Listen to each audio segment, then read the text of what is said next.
జై మార్కండేయ. జై మార్కండేయ. ఈరోజు అంతర్జాతీయ మహిళా దినోత్సవం సందర్భంగా పట్టణ పద్మశాలి సంఘం ఆధ్వర్యంలో ఆర్మూర్ మున్సిపల్ చైర్పర్సన్ అయినటువంటి మా పద్మశాలి ముద్దుబిడ్డ కోన లహరి రఘు గారికి మహిళా దినోత్సవం సందర్భంగా వారికి ఆత్మీయ సన్మానం చేయడానికి ఇక్కడికి రావడం జరిగింది. నిజంగా ఆర్మూర్ పట్టణానికి మా పద్మశాలి ముద్దుబిడ్డ కోన లహరి మున్సిపల్ చైర్పర్సన్గా కావడానికి మాకు ఎంతో గర్వకారణంగా ఉంది. వారు మున్సిపల్ పరిధిలోని అన్ని ప్రాంతాలలో అభివృద్ధి చేసి మంచి పేరు ప్రఖ్యాతులు తీసుకుని పద్మశాలి సమాజానికి గర్వకారణంగా ఉండేటట్టు పనులు చేయాలని ఈ సందర్భంగా పట్ల పద్మశాలి సంఘం తరఫున వారికి ఆశీర్వదిస్తూ మరొకసారి మహిళా దినోత్సవ శుభాకాంక్షలు తెలియజేస్తా ఉన్నాం. జై మార్కండేయ. జై మార్కండేయ. ఈరోజు అంతర్జాతీయ మహిళా దినోత్సవం పురస్కరించుకొని మొదటిసారిగా మొదటి మహిళ మన ఆర్మూర్ చైర్పర్సన్ అయినటువంటి ఎల్ఎంఎంటీ కోన లహరి గారు రఘు గారికి ఫస్ట్ శుభాకాంక్షలు తెలియజేస్తున్నాను.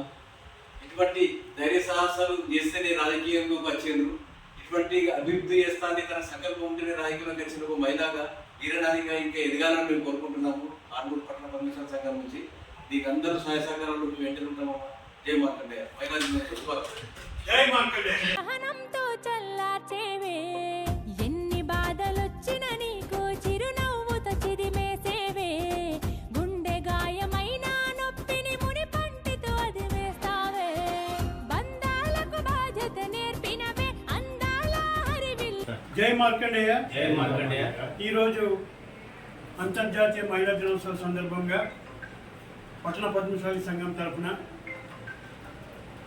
మాజీ అధ్యక్షులుగా చేసినటువంటి చౌకలింగం వారి సతీమణికి సంఘం తరఫున అంతర్జాతీయ మహిళా దినోత్సవం సందర్భంగా వారికి సన్మానం చేయడం జరిగింది. సృష్టికి మూలం స్త్రీ. స్త్రీ సమాజానికి, ప్రతి కుటుంబానికి, కుటుంబంలో ఏ విధంగానైతే కుటుంబ వ్యక్తులకు సేవ చేస్తుందో సమాజానికి కూడా అదేవిధంగా సేవ చేస్తూ ఎంతో పేరు ప్రఖ్యాతులు గాంచినటువంటి మన భారతదేశంలో స్త్రీకున్న విలువ మరి ఎవరికి లేదంటూ, ఎక్కడైతే స్త్రీ గౌరవింపబడుతుందో అక్కడ సమాజం కానీ దేశం కానీ బాగుపడుతుందని ఈ సందర్భంగా తెలియజేస్తూ ప్రతి ఒక్కరు కూడా స్త్రీలను గౌరవించి ఈ యొక్క మన భారతదేశ విలువల్ని, స్త్రీ ప్రాముఖ్యతను తెలియజేస్తూ వారికి మరొకసారి పట్టణ సంఘం తరఫున మహిళా దినోత్సవం శుభాకాంక్షలు తెలియజేస్తున్నాను. జై మార్కండేయ.